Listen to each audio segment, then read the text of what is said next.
Hi everyone, I'm Melissa Duran. Welcome to Trending Vegas. We're talking about the big stories you're definitely seeing on your social media channels in recent weeks. I'm joined by a portion of the city's social media team, Diana Paul and Shane Savannah Pretty. Hello. And our special guest today, local news anchor from Channel 13, Beth Fisher. Beth, thanks so much for being here. Oh, I'm excited to be here. I anchored the news with one of your best friends, Dana Yes. Roselli, so it's nice to get to see you in person today. Same here. So let me talk to you about what I ask everyone. Yeah. How does social media affect your day-to-day?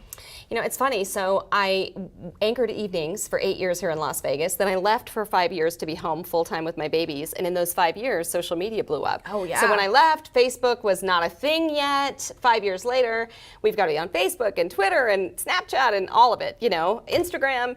So yeah, I think the biggest thing is just that that's a requirement now in our job. It wasn't early in my career. So it's just, you know, trying to learn what to post, what people are interested in, and making sure that we're feeding the beast, posting constantly. What about guess reacting to people or just enacting with them? I'm sorry, what's the word I'm looking for? Let's start. Interacting. Interacting. There Yeah, you go. we got you. Interacting. We got you. Reacting, interacting. Yeah. What about interacting with them? I mean, do you feel the need to interact all the time? Yes, I do. I do. Although I will say, on the weekends, I tend to shut it off, and I don't feel like I have to interact all the time. That makes me a crazy woman.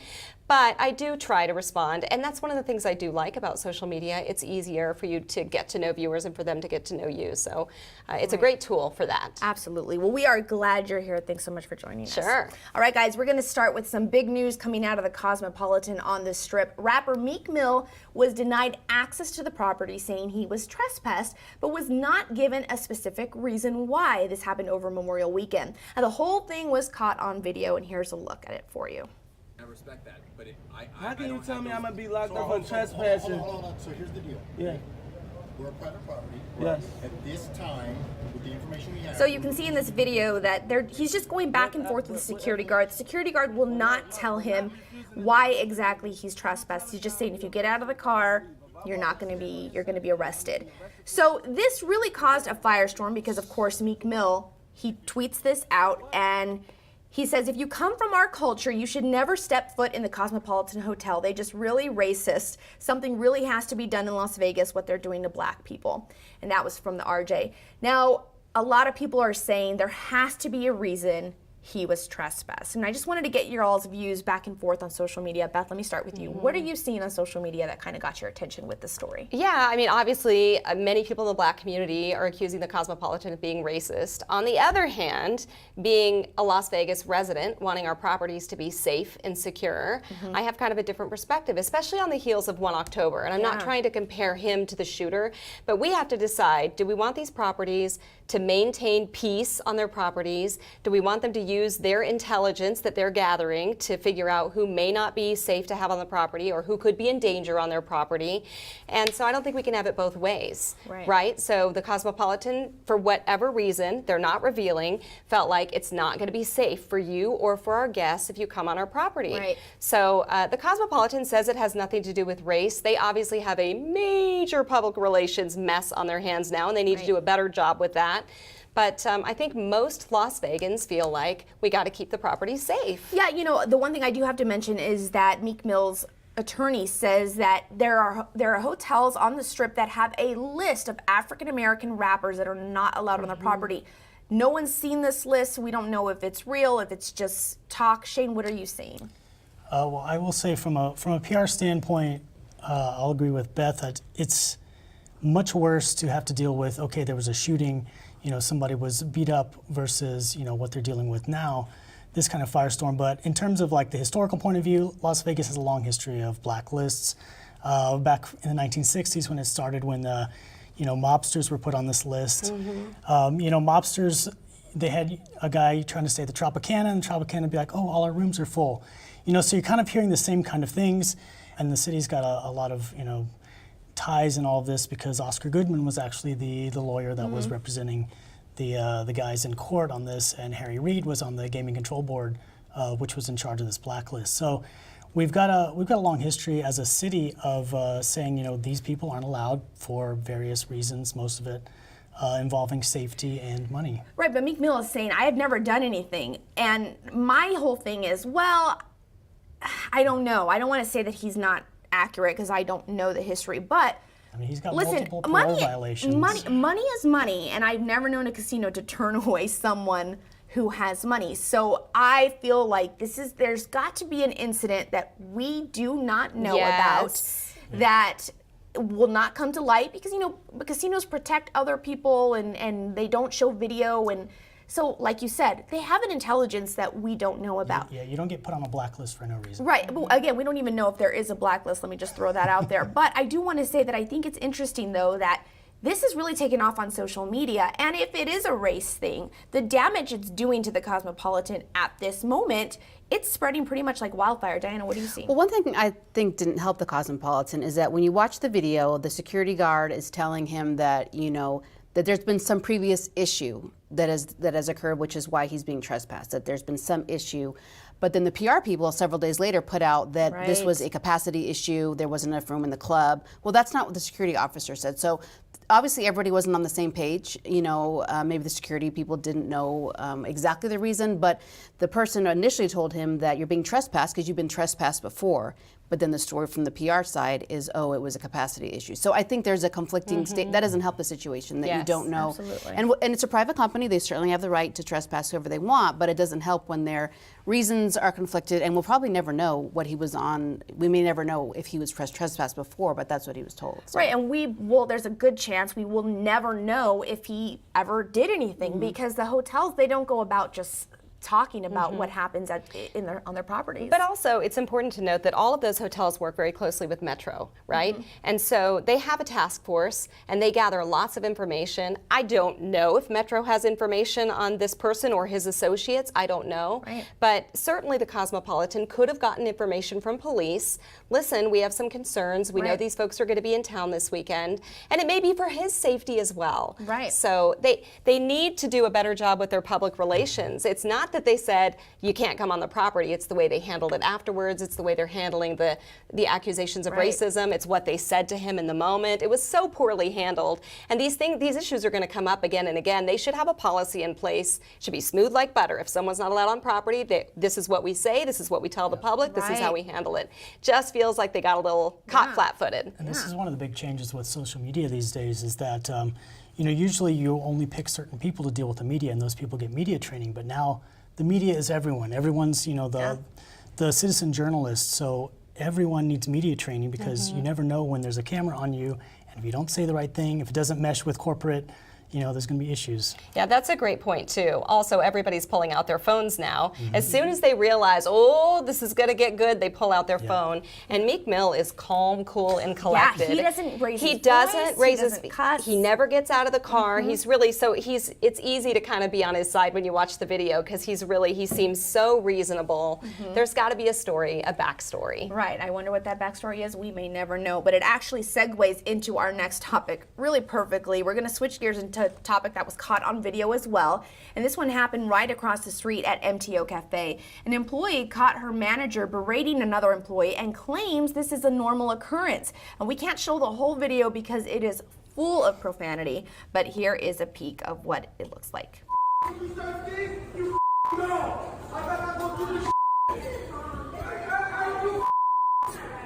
You can see that server who took the video was rolling silverware, caught the manager talking about it was over tips.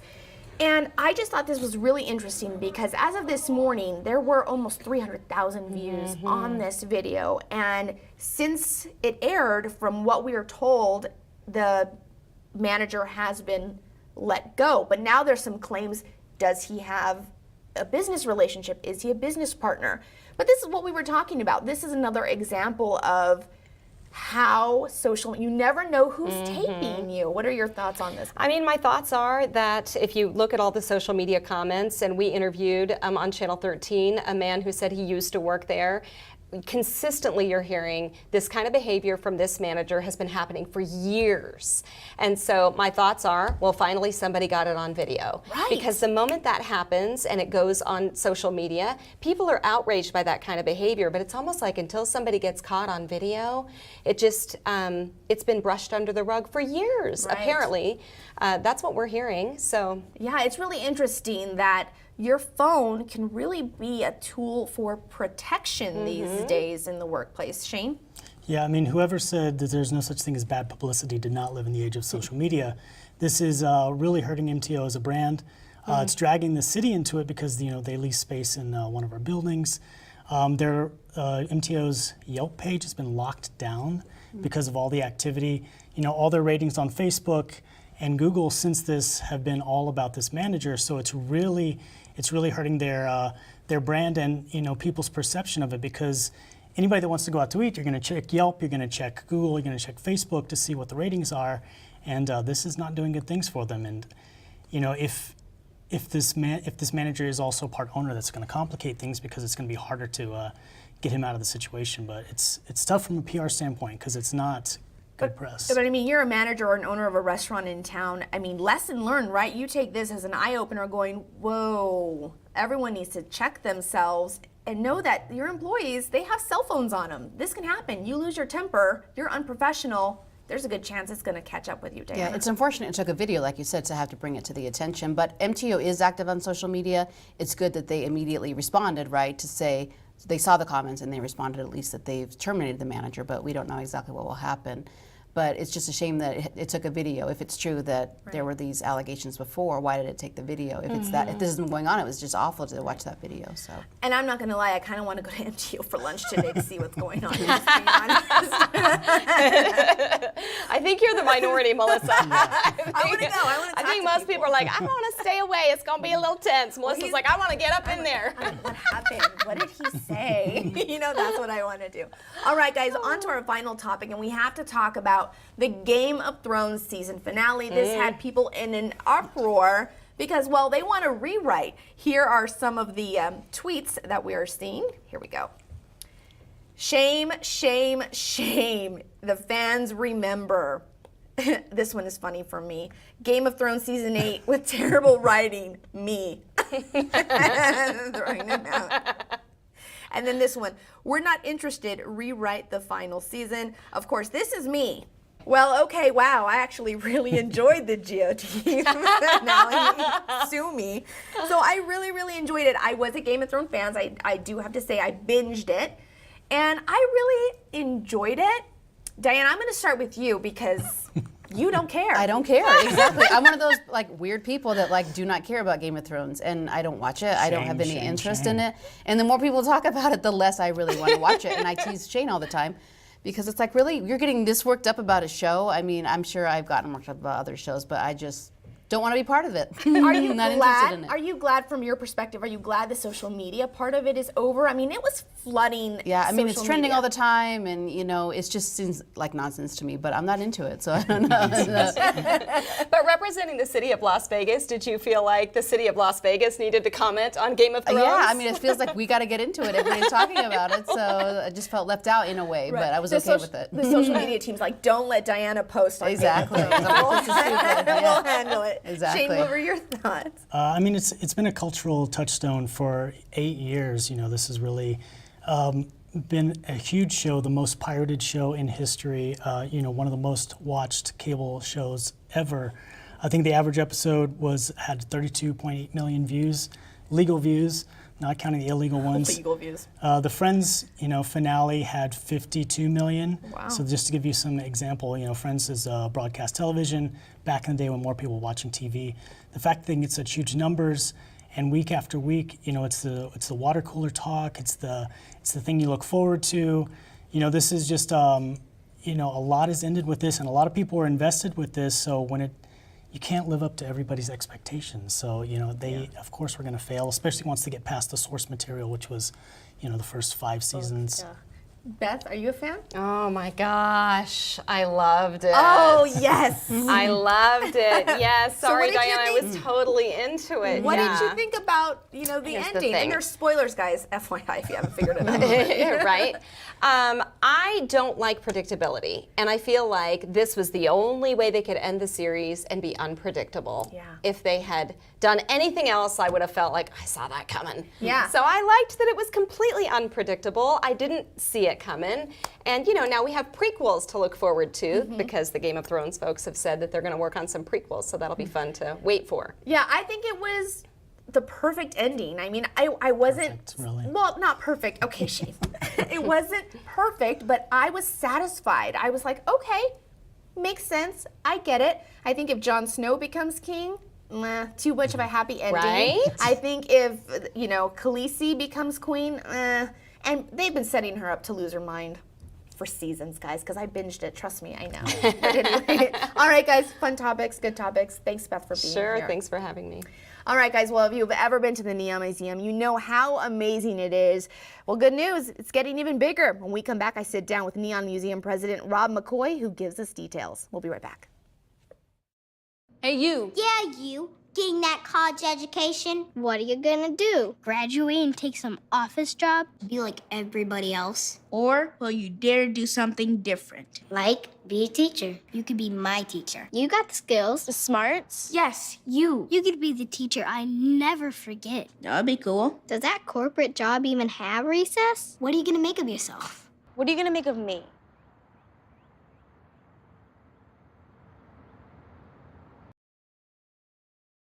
Let me tell you about the toughest guy on earth. He does the work of 2 jobs, but only gets paid for one. Caregiving is tougher than tough. Find the care guides you need at aarp.org/caregiving. Welcome back, everyone. Well, the Neon Museum has a way to transport you back in time with its awesome displays, but now they plan to grow even more. Neon Museum President Rob McCoy joins us now with plans for Neon 2020. That's what you guys are calling it, correct? We are calling it 2020. Perfect vision, but also the year 2020. I love it. Okay, so explain to us what's happening, because right now, when I go to the Neon Museum, I love it. It is the signs are on the floor, a lot of them. That makes me nervous to kind of but you guys are going to be going upward and onward. Yeah, well, we cannot expand out, so we're actually going to expand up. And we've come up with a grid system, about 30 feet in height. The first will be installed along the north wall of the boneyard. And then we will wrap that all the way around the east side of the boneyard. And we're going to be able to attach multiple signs to those grids. It will elevate them, they'll be lit. It's what our visitors say they want to see, so we're going to give them what they want. Right now, how many of your signs are lit?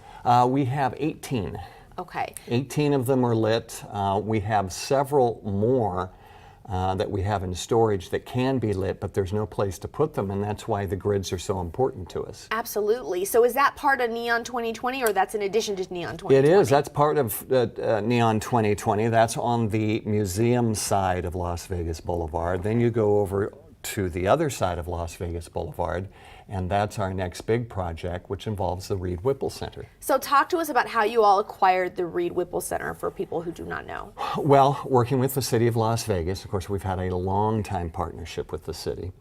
And we got a call last fall from the city manager, Scott Adams, who said, hey, we really think this building needs to be part of the Neon Museum. We took a serious look at it, and we said, you know what, this makes a lot of sense, at least at this point in the museum's progress. So what is going to happen at Reed Whipple? What needs to be done to that site to make it Neon Museum worthy? Well, it will be a total rehab internally. It will be totally stripped out. We're going to have about an 8,200 square foot indoor exhibit hall, which we've not had before, which will be a wonderful space. Well, that will be signs as well? Absolutely. Okay. And traveling art exhibits. We'll also have public meeting space, administrative offices, and then I think the really cool thing is the fact that we're taking a serious look at actually having a neon bending workshop. Our visitors want to see neon being made, and so we're going to deliver on the promise that we made to them a few years ago that that's what we were going to do. And so we'll have a working neon bending workshop. That's so interesting that that's what visitors want. They do. Neon is sort of in a renaissance around the country, and I think around the world. And that's what they want to see. They want to see how it's made, how it's gassed up. And so we're going to give that to them, and we'll be working with our local sign companies, our partners, to make sure that that gets installed properly. Let me ask you this, because I don't know too much about neon signs, but from what I gather, they're very expensive to make. Very expensive, and you can't change anything on them once they're made, unlike LEDs today or LCDs that the Strip is using, where you can change marketing messages like this. That's why they're moving away from neon. And quite expensive. For example, the Hard Rock guitar, which was built in the late 1980s, it was the first one in the world ever erected, came to us just to rehab it, put it back together, and light it in the boneyard was a $280,000 proposition. Wow. That was not manufacturing it. It had been manufactured years ago. That was just putting it back together, lighting it, and installing it at the museum. It was $280,000, so it is very expensive. That's amazing. You know, a lot of people will listen to this and go, okay, we love the Neon Museum, we love the feel of the museum when you can go take tours, and but a lot of people love it because they go and they pay for a photographer to take professional pictures there. And how is that? Is that experience going to change at all or improve? It's changed a little bit. We have narrowed those hours because there is so much demand from visitors to see the museum that we've had to sort of shrink the photographers a little bit, but it still is available. And you can go on to neonmuseum.org and reserve that time. Let's talk about demand. What has it been like for you with the just social media getting the word out there? You're able to show the fabulous pictures and the opportunities to go out there and take a look at these vintage signs. What has it been like visitor number wise for you all? It just continues to escalate. This year, we're on a fiscal year. It'll end June 30th. We'll do about 250,000 visitors from all over the world. Our social media, which you mentioned, we're very close to hitting 1 million Facebook likes. Which I might add is twice the size of the Getty Center and LACMA in Los Angeles. Oh, really? It is, and it's something we're quite proud of because we truly do have an international following. Absolutely. How much would you say visitor presence has increased from year to year? 30% year over year. Wow. And then what we have coming in this next fiscal year is a bit mind-numbing. Tim Burton and his exhibit. He will be coming to the museum, opening his exhibit on October 15th, running through February 15th of next year. He has not exhibited in North America in about 10 years. So this is going to be a big event for us. It's actually the largest art exhibit to ever come to the city of Las Vegas. Wow, and he's doing it there at the Neon He's doing it at the Museum. I had a chance to show him around in September. He took about 1 million pictures with his iPhone. And he said to me, he said, I love the Neon Museum. It's not stuffy like a lot of other museums. That is so true. Yeah, and of course he brought worldwide attention, the very first worldwide attention to the Boneyard with Mars Attacks, more than 2.5 decades ago. Wow, that's amazing. So Reed Whipple, acquiring that and that long-term lease, it's just the logical next step for you all with your growth. It really is, and it gives us a presence now on both sides of Las Vegas Boulevard, and it doubles our footprint, which is significant. It will also give us additional parking. Parking has become an issue here recently with all the visitors that we have. And then with the city's plans to remodel that portion of Las Vegas Boulevard North, I think it's going to be spectacular. So where can people go to find out how much tickets are, your hours, all that good stuff? It's neonmuseum.org, and it's a great website. And I would also mention that we don't want to forget about our immersive experience in our North Gallery, which is called Brilliant. And what does Brilliant do? Brilliant, it brings all of the signs in the North Gallery to life through a projection system. We have 24 speakers arranged in a 3-dimensional sound system. It's all set to music. You get to hear iconic Las Vegas performers as those signs light up. It's a pretty special thing. Right, I have seen that, and it is pretty amazing. It just, I don't know, like I said, Neon Museum has this ability to just transport you back and go, wow, this is amazing. Well, I think everybody has a romantic image of Las Vegas in their mind, no matter how old they are, because they've seen all the films, all the television shows. Right. And that's what they want to see because they have that image fixed in their mind. And there's really only one place they can see it, and that's the crown jewel of Las Vegas, which is the Neon Museum. There you go. So when are these project going to be ready to go? We should have Reed Whipple first phase done by first quarter of 2020, and then we'll start on the second phase. The grid system at the Boneyard with the additional signs, that'll probably be finished by September, October. Okay, great. Well, good luck to you guys. Thank you. Yeah, Neon 2020, guys, it's coming. All right. When we come back, a look at some of the viral videos getting a lot of attention. We'll be right back. It's the early 1930s in Las Vegas, and construction on the Hoover Dam is well underway. I hear all these dam workers are spending all their money on alcohol and gambling now that gambling's been legalized. They sure are. I hear energy is going to be dirt cheap when the dam's done. It's the best thing to happen to this town. Hope there's a plan to deal with all the people coming to Vegas. The city has come a long way since the 1930s and now wants your input in the 2050 Master Plan. Meetings are taking place throughout the month of June. Visit our website at masterplan.vegas for specific dates and locations. Or call the hotline at 702-229-IDEA. 1 in 6 seniors faces the threat of hunger, and millions more live in isolation. America, let's do lunch. Drop off a hot meal and say a quick hello. Volunteer for Meals on Wheels by donating your lunch break at americaletsdolunch.org.